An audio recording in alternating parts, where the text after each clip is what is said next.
በብዙ ነገሯ ከኢሮፕ እስከ ኢትዮጵያ ጋር የምትመሳሰል ሀገር አግኝቼላችኋለሁ። ገምቱ። ከኢሮፕ ውስጥ ከኢትዮጵያ ጋር የምትመሳሰል ሀገር ማናት? ገምቱ። ከኢትዮጵያ ጋር የምትመሳሰል የኢሮፕ ሀገር ገምቱ። እሺ ወደዚህኛው ላዙርና ላሳያችሁ። ገምቱ። ቻንሳችሁን ላስፋ። ገምቱ። ይኸው እዚህ ጋር መኪናችን አስፓልት ዳር ተደርድረዋል። በየመንገዱ ዳር ሬስቶራንት፣ ትንሽ ካፌ፣ ትንንሽ ፀጉር ቤት አሉ። ወደ ታች ደግሞ በጀርባ ስንሄድ ደግሞ ውሃ አለ። ቀደም ብዬ ባሳያችሁ ቪዲዮ ደግሞ ፀሐይ በዚች ከተማ አትጠልቅም። መመሳሰል ገምቱ።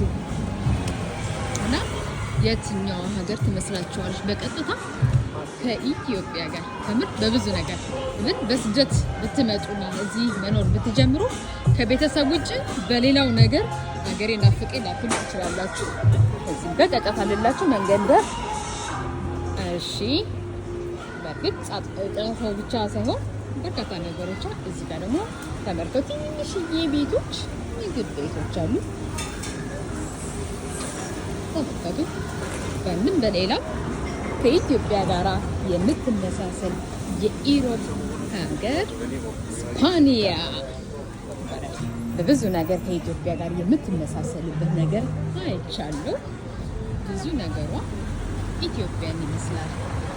ፀሐይ በስፔን ሀገር አመቱ ሙሉ አለ። ሙቀቱ 21-22 ዲግሪ ነው። ስለዚህ እንደ ኢትዮጵያ ማለት ነው። ሰው አለባበሱ ቲሸርት፣ ቁምጣ፣ የማይሞቁ ነገሮች ይለብሳል። መንገዶቿ ላይ መኪኖቹ እንደዚህ ተቃቅፈው ይቀመጣሉ። ይሄን ምናልባት በሌላ የኢሮፕ ሀገር ላይ አናይ እንችላለን። በስፔን ሀገር ግን የኢትዮጵያ ታላቅ ትመስላለች። ትዝብት፣ የጉዞ ትዝብት ነው እንግዲህ እያቀረብኩላችሁ ያለሁት በዚህ በቆይታ በስፔን ተሬኒፋ ላይ በተለይ በርካታ ነገሮችን እነግራችኋለሁ። የሰማችሁትንም ያልሰማችሁትን ነገር እናንተ አቀርባለሁ። አብራችሁ ይሁኑ። ይህ የዘውድ ፕሮግራም ነው። ሰላማችሁ ይብዛ። The background is there.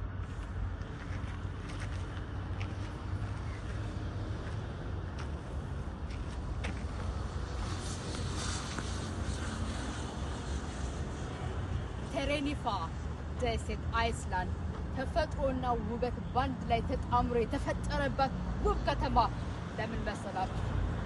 በነገራችን ላይ ቴሬኒፋ አይስላንድ የምትገኘው ከአፍሪካ ቦርደር ነው። ቀጥታ ከአፍሪካ የሚመጣው ቀጥታ አመቱ ሙሉ ያገኛታል።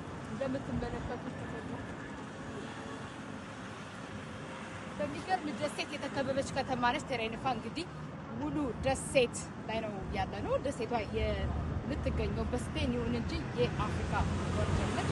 በዚች ከተማ ላይ እንግዲህ አመቱን ሙሉ ሙቀት ከመሆኑ የተነሳ ሰዎች በአጭር በቁምጣና በቀላል ባለ ልብስ ነው የሚሄዱት። እንግዲህ በርካታ ቱሪስቶች ቤቲንግ በማቅናት ደሴቷን ከበዋት ይገኛሉ። በዚህ ስፍራ ላይ ዋው ውብ ከተማ፣ በጣም ግሩም አየር፣ ግሩም ከተማ ብያታለሁ። በጣም ደስ ቆይታ እያደረግን ነው።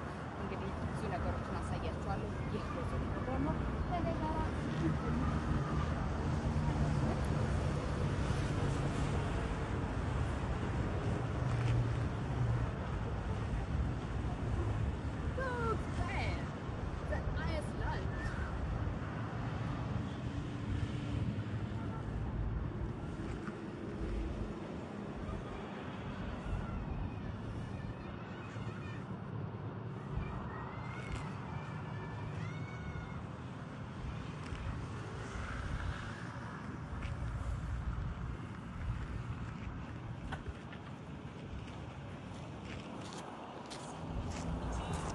ፕሮግራማችን እንደቀጠለ ነው። ከኔ ጋር አሁን ተከታተሉ።